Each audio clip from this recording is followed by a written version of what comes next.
Aka, Zarafshonda nomeradagi stomatolog kimdi siz uchun? Stomatologlar. Biza uncha ko'p ishimiz tushmagan-ku.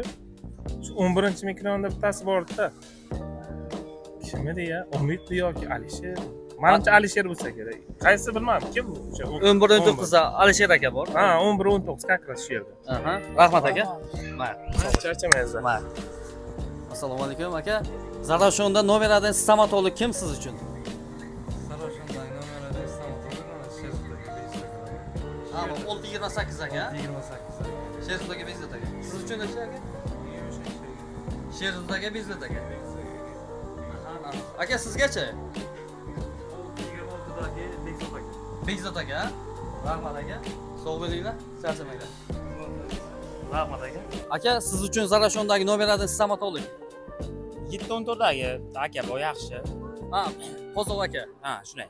Aha, rahmat aka. Mayli aka. Aka, Zarafshondagi nomeradagi stomatolog siz uchun kim? Men uchun mana 700dagi Vahob aka. Vahob aka, 700 aka. Aha, Vahob aka bitta o'g'il.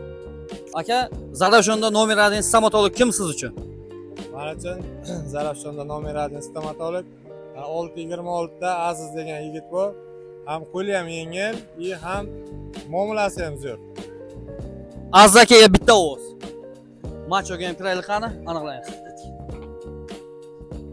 Aka, assalomu alaykum. Sog'ligingiz Zarafshon bo'yicha nomeradagi stomatolog kim siz uchun? Appasni shaqlasizlar-ku, yo'q bir sal quloqlantiradilar uni ham. Ya biz akantchilikdagi Stomatolog. Mana 626 da bir yaxshi xorazmlik aka bor. Bu reklama bo'lib ketadi hozir bu lekin. Yo'q, bilar aka. Men o'zim o'tgan yil taxlatdim. Ishlarini astoydil ekanlar, gapirishni yaxshi. Men o'zim nima bo'libdi? Zarafshon nomer 1 kanali yaxshi eng nomeradagi stomatologni aniqlayapmiz shaharda. Chunki ko'p kishi aldanganda aka. Gap yo'q, lekin ishlarni ustosi ekan mana shu. 26dagi xorazmlik aka. Yana 2 kishi ishlaydi. Sherzod aka, Bekzod aka.